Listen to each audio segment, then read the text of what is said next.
Welcome to RP7 TV news. నేను మీ ఆదిత్య. ముందుగా bulletin headlines చూద్దాం. ప్రతిపక్ష నేతలపై కేంద్ర ఏజెన్సీల దర్యాప్తు. ఇక ప్రశాంత్ కిషోర్ కీలక వ్యాఖ్యలు. వరంగల్ పార్లమెంటు స్థానానికి దరఖాస్తు చేసుకున్నటువంటి పిడమర్తి రవి.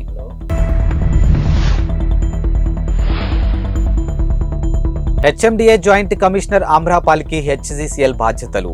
మెదక్ జిల్లా వెల్దుర్తి నూతన ఎస్ఐగా బాధ్యతలు స్వీకరించినటువంటి నవతా గౌడ్ను కాంగ్రెస్ పార్టీ నాయకులు మర్యాదపూర్వకంగా కలిశారు. ఇక ఆమెను శాల్వాతో ఘనంగా సన్మానించి శుభాకాంక్షలు, మండల వ్యాప్తంగా గ్రామాల పరిస్థితిపై చర్చించుకున్నారు. ఇక శాంతి భద్రతలు కాపాడేందుకు ప్రజలు, ప్రజాప్రతినిధులు సహకారం అందించాలని ఆమె సూచించారు. ఇక గ్రామంలో నేరాలు అదుపు చేసేందుకు కృషి చేస్తామని, సీసీ కెమెరాలు ఏర్పాటు చేసుకోవాలని సందర్భానికి వారికి సూచించారు. ఇక ఇలాంటి సమస్యలు వచ్చినా తమ దృష్టికి తీసుకురావాలని, వాటిని పరిష్కరించేందుకు కృషి చేస్తామని ప్రజాప్రతినిధులకు హామీ ఇచ్చి ఈ కార్యక్రమంలో కాంగ్రెస్ పార్టీ జిల్లా నాయకులు హనుమన్నగారి నరేందర్ రెడ్డి, రాష్ట్ర ఫిషర్ మ్యాన్ కార్యదర్శి తలారి మల్లేష్, వైసీపీ సుధాకర్ గౌడ్, మండల అధ్యక్షుడు మహేష్ రెడ్డి, సీనియర్ కార్యకర్తలు నంబూద్రి అన్వేష్, సుదర్శన్, ఇతర కాంగ్రెస్ కార్యకర్తలు పాల్గొన్నారు.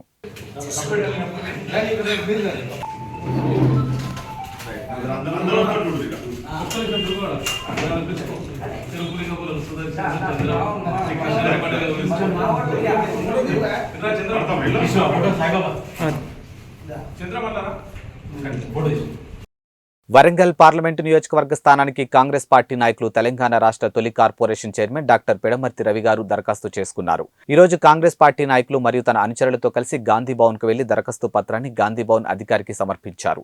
ఈ సందర్భంగా పిడమర్తి రవి మాట్లాడుతూ తనకు ముఖ్యమంత్రి వర్యులు గౌరవనీయులు శ్రీ రేవంత్ రెడ్డి గారు మరియు రెవెన్యూ శాఖ మంత్రివర్యులు పొంగులేటి శ్రీనివాసరెడ్డి గారి ఆశీస్సులు ఉన్నాయని అన్నారు. వరంగల్ ఎస్సీ పార్లమెంటు నియోజకవర్గ పరిధిలో అత్యధిక దళితులు ఉన్నారని, అదేవిధంగా తెలంగాణ ఉద్యమకారులు ఎక్కువ ఉన్న ప్రాంతం కావడం నాకు కలిసి వస్తుందని అన్నారు. ఖమ్మం పార్లమెంటు స్థానానికి మాజీ టీపీసీసీ మాజీ కార్యనిర్వహణ అధ్యక్షులు జెట్టి కుసుమకుమార్ ఈ రోజు అప్లికేషన్ దాఖలు చేయడం జరిగింది.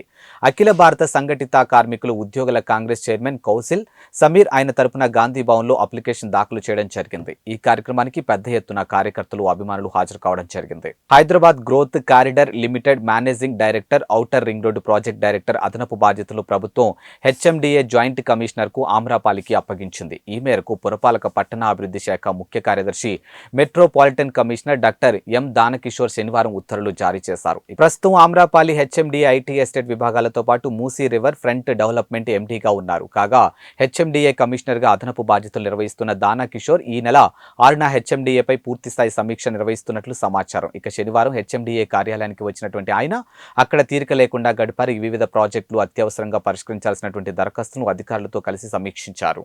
భారత్ లో ఇతర సీఎంల కంటే అత్యధికంగా ఎక్స్ ఫాలోవర్స్ సొంతం చేసుకున్నటువంటి యూపీ ముఖ్యమంత్రి యోగి ఆదిత్యనాథ్ దేశంలోనే అత్యంత పాపులర్ సీఎంగా నిలిచారు. ఇటీవల ఆయన వ్యక్తిగత ట్విట్టర్ అకౌంట్ ఫాలోవర్ల సంఖ్య 27.4 మిలియన్ మార్కు దాటింది. ఇక ఢిల్లీ ముఖ్యమంత్రి అరవింద్ కేజ్రీవాల్ యోగి తర్వాత స్థానంలో నిలిచారు. ఇక కేజ్రీవాల్ వ్యక్తిగత ఎక్స్ అకౌంట్ ను 27.3 మిలియన్ మంది ఫాలో అవుతూ ఉన్నారు. ఇక 24.8 మిలియన్ ఫాలోవర్లు ఉన్నటువంటి రాహుల్ గాంధీ కంటే కూడా యోగి ముందే ఉన్నారు. ఇక యూపీ మాజీ ముఖ్యమంత్రి అఖిలేష్ యాదవ్ కు 19.1 మిలియన్ మంది ఫాలోవర్స్ ఉన్నారు. ఇక యోగి వ్యక్తిగత అకౌంట్ తో పాటు ఆయన వ్యక్తిగత ఆఫీస్ అకౌంట్ ను కూడా నెటిజన్లు పెద్ద సంఖ్యలో అనుసరిస్తూ ఉన్నారు. ఇక 1 కోటి మందికి పైగా ఆఫీస్ అకౌంట్ ను ఫాలో అవుతూ ఉన్నారు. ప్రతిష్టాత్మక పద్మ విభూషణ్ పురస్కారానికి ఎంపికైనటువంటి సందర్భంగా సినీ నటుడు చిరంజీవి శనివారం రాత్రి హైదరాబాద్ లో విందు ఏర్పాటు చేశారు.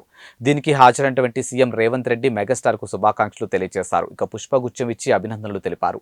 మెగాస్టార్ కు ఈ అవార్డు రావడం మనందరికీ గర్వకారణమని వ్యాఖ్యానించారు. ఇక సినీ హీరో రామ్ చరణ్ తో కూడా కొద్దిసేపు ముచ్చటించారు. ఈ కార్యక్రమానికి కేంద్ర మంత్రి కిషన్ రెడ్డి, శాసనసభ స్పీకర్ ప్రసాద్ కుమార్ తో ఉప ముఖ్యమంత్రి బట్టి విక్రమార్క, మంత్రులు కోమటిరెడ్డి వెంకటరెడ్డి, ఉత్తమ్ కుమార్ రెడ్డి, శ్రీధర్ బాబు, మాజీ మంత్రి డీకే అరుణ, సినీ నిర్మాత టి సుబ్బిరామిరెడ్డి, పలువురు సినీ రాజకీయ ప్రముఖులు హాజరయ్యారు. ఇండియా టీవీకి చెందినటువంటి ప్రఖ్యాత ఆఫ్కి అదాలత్ షోలో పాల్గొన్న ఎన్నికల వ్యూహకర్త ప్రశాంత్ కిషోర్ కేంద్రం దర్యాప్తు ఏజెన్సీలకు సంబంధించినటువంటి పలు కీలక వ్యాఖ్యలు చేశారు. ఇందిరాగాంధీ హయాంలోనే కేంద్ర ఏజెన్సీలు దుర్వినియోగం అయ్యాయని తెలిపారు. స్థాయిల్లో భేదాలు ఉండొచ్చు, కానీ అప్పుడు జరిగింది ఇప్పుడు జరుగుతుందని అన్నారు. ఈ వ్యవహారంతో సామాన్యులపై ఎటువంటి ప్రభావం ఉండదని కూడా పేర్కొన్నారు. అయితే ఆరోపణలు ఎదుర్కొంటున్న చెప్పుకుంటున్నటువంటి వారు బీజేపీలో చేరాక దర్యాప్తు నిలిచిపోతేనే సమస్యలు మొదలవుతాయని చెప్పారు. ఇక JMM chief Hemant Soren, RJD chief Lalu Prasad Yadav, Delhi CM Arvind Kejriwal వంటి ప్రతిపక్ష నేతలపై కేంద్రం ఏజెన్సీల దర్యాప్తు కొనసాగుతున్న నేపథ్యంలో ప్రశాంత్ కిషోర్ ఈ వ్యాఖ్యలు చేశారు. హైదరాబాద్ లో దొంగ నోట్లు చలామణి చేసేందుకు ప్రయత్నిస్తున్నటువంటి ఇద్దరు నిందితులను బాలానగర్ ఎస్ఓటీ అల్లాపూర్ పోలీసులు తాజాగా అరెస్ట్ చేశారు. ఈ కేసులో ప్రధాన నిందితుడు 150 సార్లు వెబ్ సిరీస్ చూసి దొంగ నోట్లు ముద్రించడం ప్రారంభించినట్లు గుర్తించారు. ఇక అల్లాపూర్ సిఐ శ్రీపతి ఆంజనేయులు తెలిపిన వివరాల ప్రకారం వరంగల్ జిల్లాకు చెందినటువంటి వనం లక్ష్మీనారాయణ కొన్నేళ్ల క్రితం నగరానికి వలస వచ్చాడు.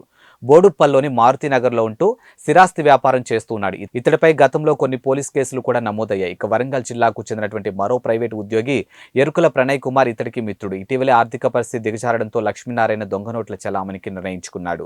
ఈ క్రమంలో ఇంటర్నెట్లో సెర్చ్ చేసి దొంగ నోట్ల ముద్రణకు సంబంధించినటువంటి ఓ బాలీవుడ్ వెబ్ సిరీస్ గురించి తెలుసుకున్నాడు. ఇక ఓటీటీలో ఈ సిరీస్ ను 2 నెలల్లో 150 సార్లు వీక్షించి దొంగ నోట్ల ముద్రణకు కావలసినటువంటి సరంజామా అంతా సమకూర్చుకున్నాడు. ప్రణయ్ కుమార్ తో కలిసి 1.3 నిష్పత్తితో ఒప్పందం కుదుర్చుకున్నాక తొలి విడతగా 3 లక్షల విలువైనటువంటి దొంగ నోట్లు ముద్రించి జగద్గిరిగుట్ట పరిసర ప్రాంతాల్లో అతడితో చలామణి చేయించాడు. ఇక తొలి ప్రయత్నం సఫలం కావడంతో మరోమార్లు దొంగ నోట్లు చలామణికి రెడీ అయ్యారు. గోవాలో టపాసులు పేలుడు కారణంగా ఇటలీ రాయబారి భార్యకు గాయాలు కావడంతో బాధ్యుడైనటువంటి రిసార్ట్ ఓనర్ పై పోలీసులు కేసు నమోదు చేశారు. ఇక నూతన సంవత్సర వేడుకల సందర్భంగా జనవరి 1న ఈ ఘటన జరిగింది. ఉత్తర గోవాలోని అశ్వం బీచ్ లో ఓ రిసార్ట్ లో ఓనర్ టపాసులు పేల్చేందుకు అనుమతించారు. ఈ క్రమంలో అక్కడున్నటువంటి ఇటలీ రాయబారి విన్సో జోడి లుకా భార్య పావోలా ఫెర్రి తలకు టపాసులు తగిలి గాయమైంది. ఈ నేపథ్యంలో గౌరవ vice consul of Italy Srinivas Dempo ఫిర్యాదు మేరకు ఫిబ్రవరి 2న పోలీసులు కేసు నమోదు చేశారు.